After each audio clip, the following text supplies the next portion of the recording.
Sebelum kita mulai perkuliahan pada kali ini, teman-teman jangan lupa untuk klik like, subscribe, dan komen sebagai bukti kehadiran.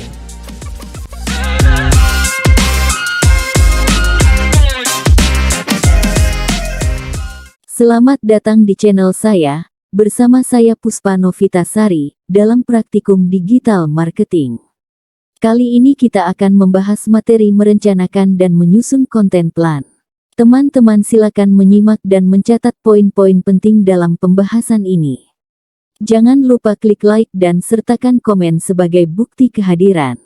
Dalam membuat konten yang menarik untuk disajikan kepada audiens, maka diperlukan suatu perencanaan, atau yang dinamakan dengan konten plan.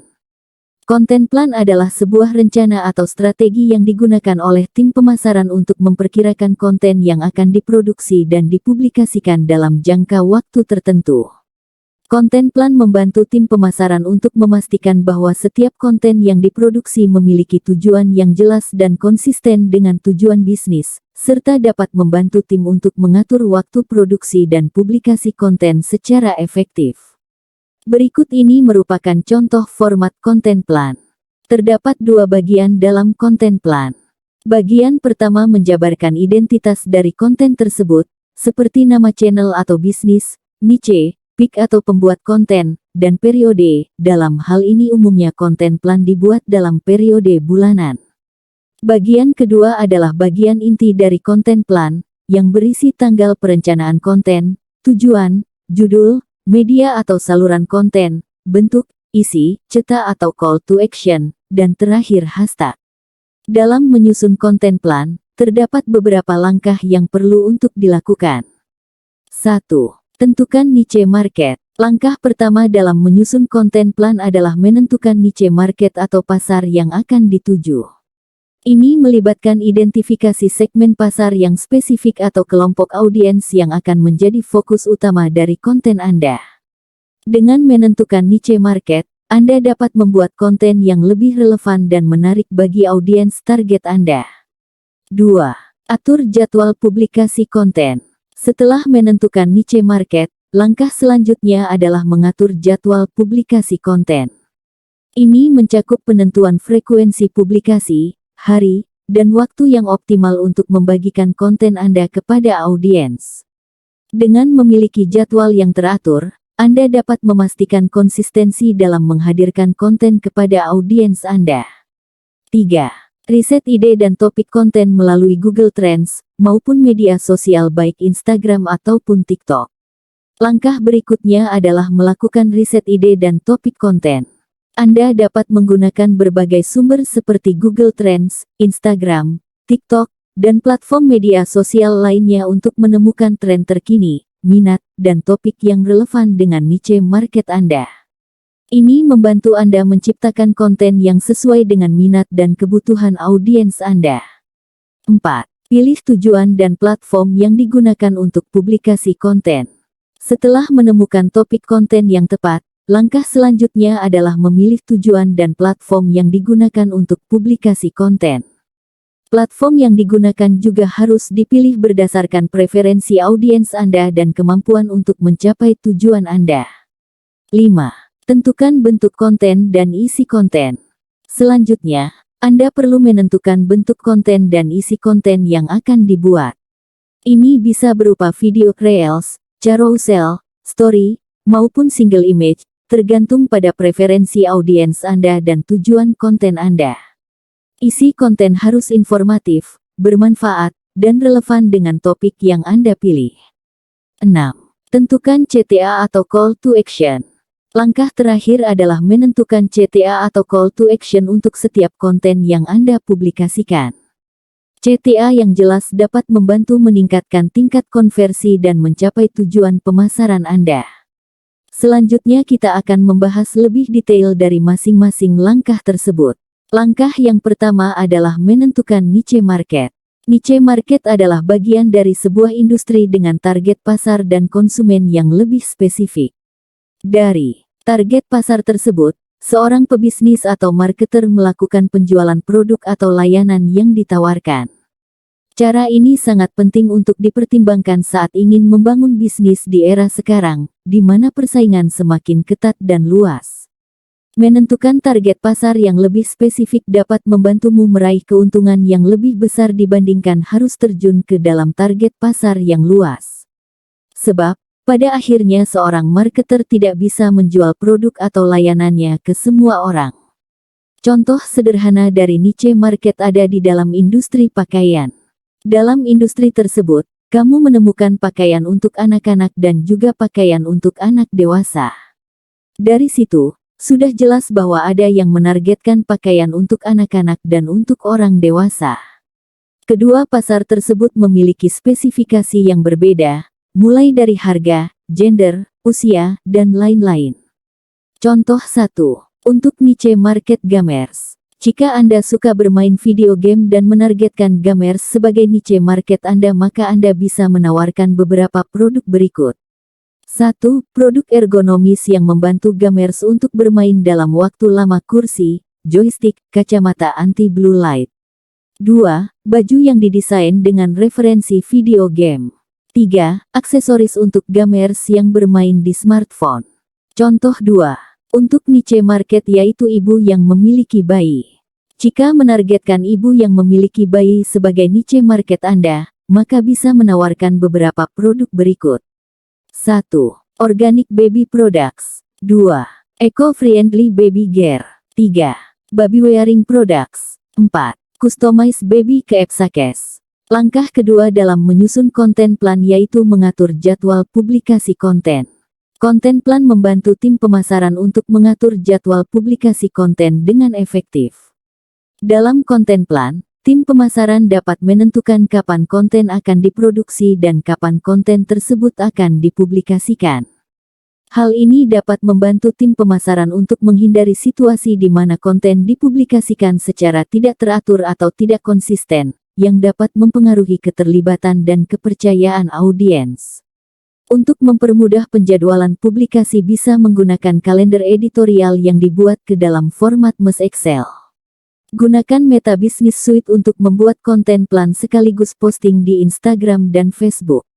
Tetapkan periode penjadwalan dalam setiap perencanaan konten, buat dalam 30 hari atau bulan. Langkah ketiga dalam menyusun konten plan yaitu riset ide dan topik konten. Terdapat beberapa media yang membantu pencarian riset ide dan topik konten.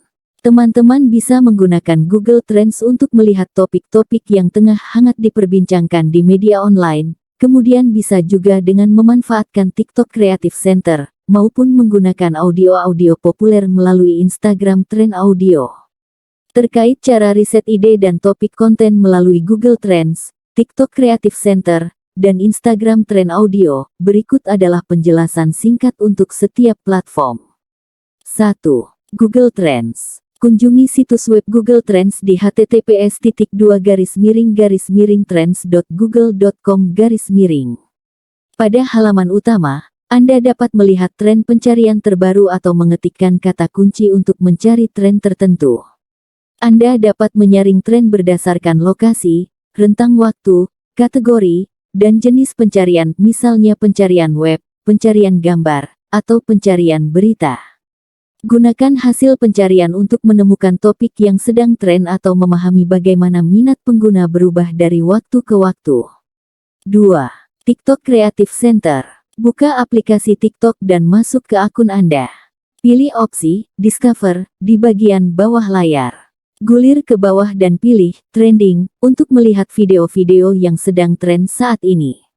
Anda juga dapat menggunakan fitur pencarian untuk mencari konten berdasarkan kata kunci tertentu atau topik yang diminati. Jelajahi berbagai video untuk mendapatkan inspirasi tentang tren, gaya, atau ide konten yang dapat Anda gunakan dalam konten Anda sendiri.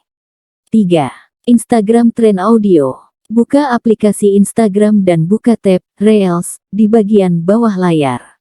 Ketuk ikon kamera di sudut kiri atas untuk membuat reel baru. Ketika Anda berada di layar reel, geser ke opsi audio di bagian bawah layar. Di sini, Anda dapat melihat daftar audio atau lagu yang sedang tren. Anda juga dapat mencari audio berdasarkan judul atau nama artis untuk menemukan audio yang relevan dengan topik atau tema konten Anda. Gunakan audio yang sedang tren sebagai inspirasi atau tambahkan ke konten Anda sendiri untuk meningkatkan daya tariknya.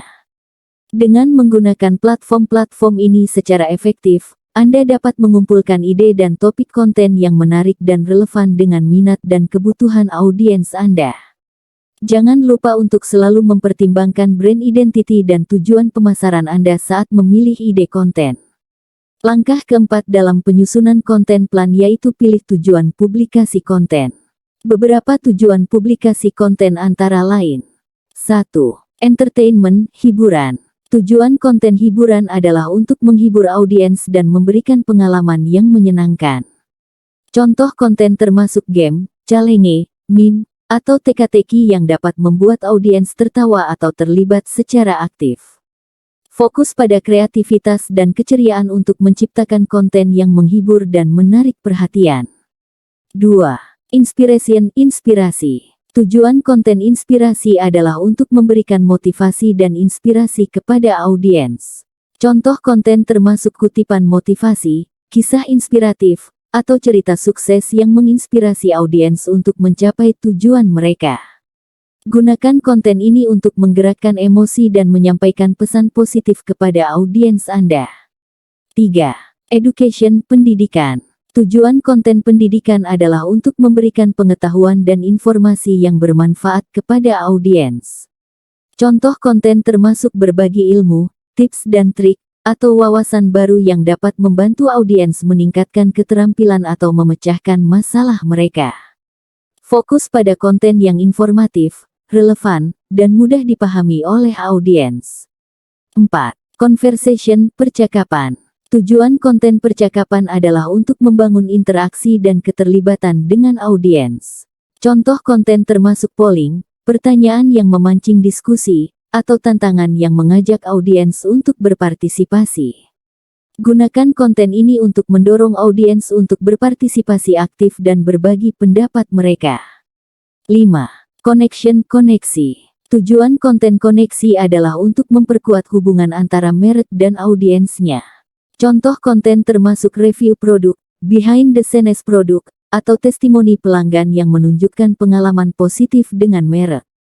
Fokus pada transparansi, keaslian, dan keterlibatan untuk membangun ikatan yang kuat dengan audiens.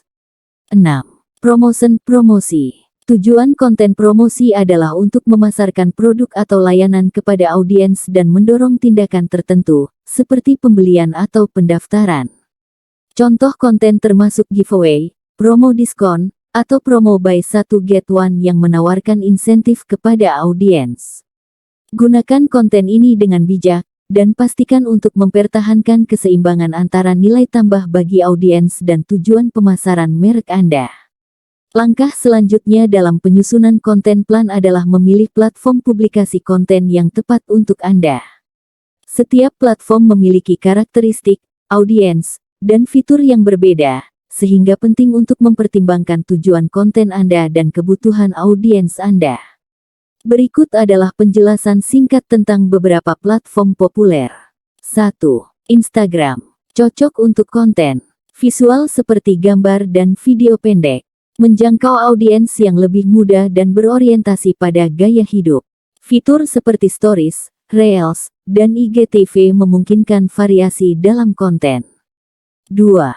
Facebook. Merupakan platform yang lebih umum dan mencakup berbagai jenis konten, mulai dari teks, gambar, hingga video. Memiliki audiens yang lebih luas dan beragam, termasuk berbagai kelompok usia dan minat. Fitur seperti grup dan pages memungkinkan untuk membangun komunitas dan interaksi yang lebih mendalam. 3. Twitter.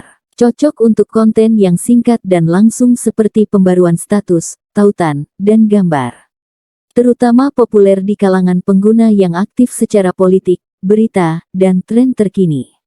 Penggunaan hashtag yang tepat dapat membantu meningkatkan visibilitas konten Anda.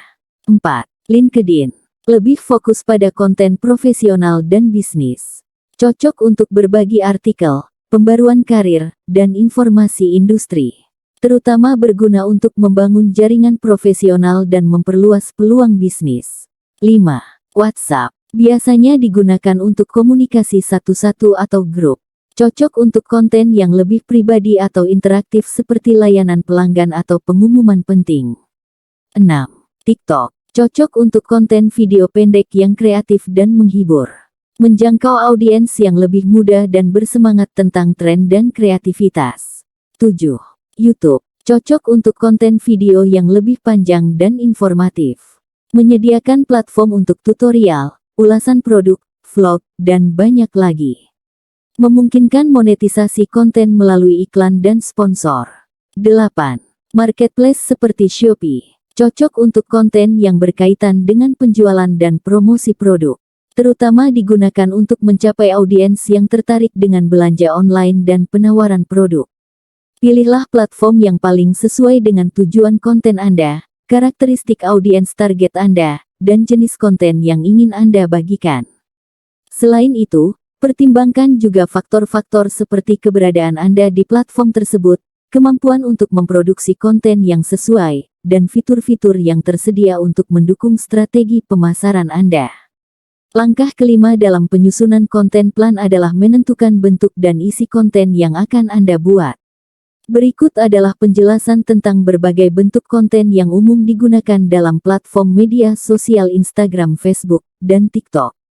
1. Video Reels. Video merupakan bentuk konten yang populer dan menarik perhatian pengguna dengan cepat. Reels adalah format video pendek yang sangat populer di Instagram, Facebook, dan TikTok.